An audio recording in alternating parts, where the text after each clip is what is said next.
چی فکر داری ای کدام پرابلم‌ها مردم در حیاتشون بسیارتر عذاب میکشند و با نظری تو سبب عذاب کشیدنشون در چیه؟ آیاسونش سر کردین؟ بسم الله والحمد لله والصلاة والسلام على رسول الله. پرابلم بسیاره. پرابلم در حیات همه هست. ای پرابلم گرفتن نمیشه. همه وقت یکم مشکلی پیشت میآید. فرقش نیست کی تو ای کجای تو پرابلم به سرت میآید. الله متعال ما در پرابلم را به مانند یک پند میتیه. میفهمونه که این دنیا به هیچ نیست. عموما در دنیا آرام و آسوده زندگی کردن نمیشه. الله متعال دنیا را همه خیل آفریدگیه. خوشبختی کاملا فقط در جنته. در دنیا فقط میغلطی و میخزی و حل هر یک مشکلات ای الله متعال. او پادشاه پادشاهانه. او آفریدگی هفت آسمان و زمینه. او با همه چیزی که خواه میتیه.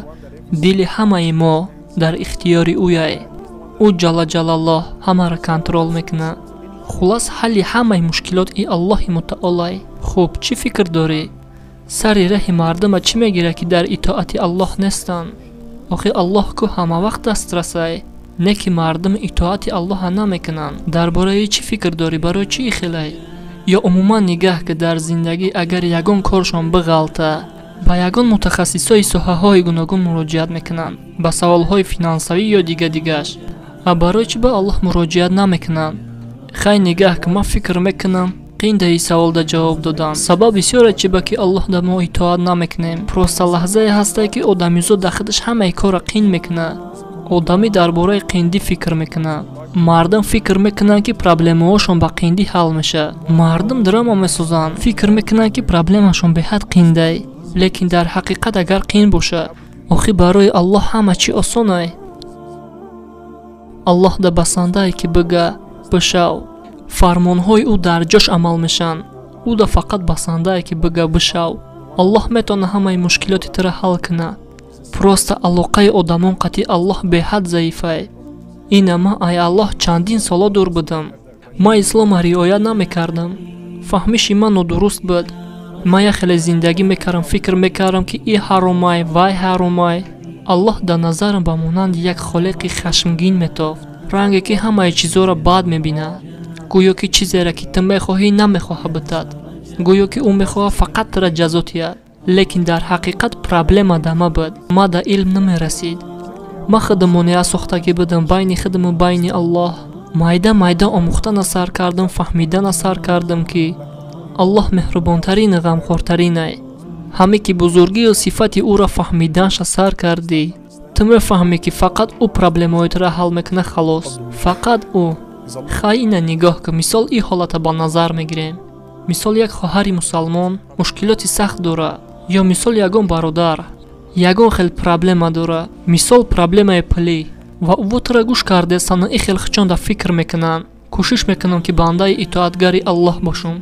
ای چیکار سر کنن؟ چی خیلی دستوراتی قدم به قدم اتشان. خیلی نگاه کن. شخصا خودی ما آسانی را دوست میدارم.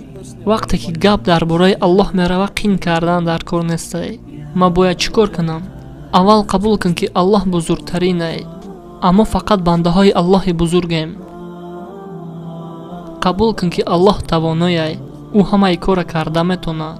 صمیمانه خواستن در کاری که به الله نزدیک شوی با تمام قلب الله دا اطاعت کن. وقتی که آدما فکر میکنن الله دا نزدیک شدن در کاری و یا دا به حد قین میتوه. لیکن به حد آسانه. اگر تو در حقیقتا بخوای به الله نزدیک شوی خواهی رضاگی شای خود کنی. یعنی همش آسانه. صمیمانه کوشش کن که به الله نزدیک شوی. عبادت الله کن. ایو بخشش پرس و ایو کمک طلب کن. مثال ده نغز دیده برای یک دیگرش تو ساعته سابشین در یک روز روی میکنن. تلفنشون همه وقت در دستشونه که یکی خدا نشانت یکی 12 کشیم. شوای در روز در پیش تلفن وقتی که سابشینت اومد تو یه خیلی خرسان میشه که گویا تمامی آسمانا برات کشوده شدن. سراش نفهمیدن در کره در سابشینی ما چی جواب داده باشه. برای که تو دوستش میداری و وقت یافته میتونی. لیکن متاسفانه که گپ درباره الله در دلای ما محبت به او نیست. یعنی که نگاه کنین همه ما دا فهمیدن در کره که الله муҳтоҷи мо нестай. барои ҳамин фикр кардан дар кор нестай ки намозҳои ма, ибодати ма Аллоҳ да дар корай. Аллоҳ бениёзай, ӯ муҳтоҷи ягон кас ягон чиз нест. Аллоҳ да пулҳои мо дар кор нест, намозҳои мо ӯ да дар кор нест. лекин ба раҳмати худаш Аллоҳи мутаол мо да амр карда ки 5 бор дар як рӯз қатиш суҳбат кунем. ай сабаби муҳаббаташ ба мо. яъне ки тасаввур кун, президенти США ақаллан як бор мехоҳад тура бубина. ма ту да ҷавоб мегӯм ки даже сахттарин мусулмонон мегӯянд не ту фаҳмидӣ президент мехоҳад қатъи ма ҳамсуҳбат шава. сабшени рӯӣ кардай хита асобини ҳис мекунӣ. охи и одамае ку вақте ки подшоҳи подшоҳон мехоҳад ту қатиш 5 бор дар як рӯз гап занӣ, а барои мо як бори зиёдӣ метавад. хулас сабаб ҳамаш дар миай. сухан дар бораи қабул кардани мо мерава. ина ма дӯст медорам ай ҳама мисоли осона биёрам ва дами ма тамом мекунам. хуб тасаввур кун ки ту падарӣ. албатта ки ма Аллоҳа ба инсон баробар намекунам. хайна тасаввур кун ки ту падарӣ. ту да фарзандат беҳтарин мехоҳӣ ё ки бадтарин? албатта ки беҳтарин. мехоҳӣ ки фарзандот азоб кашанд ё ки хирсан бошанд? албатта ки ҳар як падари меҳрубон хушбахтиро барои фарзандаш мехоҳад ки фарзандаш хушбахт бошад. ҳоло та тасаввур кун ки ту падарӣ ва фарзандат пешат меояю мегӯяд ота ман мехоҳам шаҳр бирам дар соатҳои як шав. ва вақте ки ту ҳамчун падари меҳрубон ба фарзандат мегӣ ки не ма ту да иҷозат наметам, ту ира ай рӯи ғазаб мегӣ ё ки фақат ай рӯи хубӣ мегӣ? ва иҷада фарқш нестай фарзандат қаҳр мекуна ё ки не. и дар таҳти назорати падар бояд бошад. маку калонсолам, ма таҷриба дорам, маку беҳтар медонам чӣ хубай чӣ не. маку ҷавобгарам барои фарзандам. ман медонам чизеро ки фарзанди ман намедонад. ва вақте ки фарзанди ман мехоҳад дар соатҳои яки шаб қатъи дӯстош шаҳр биравад, ман мегӯм не.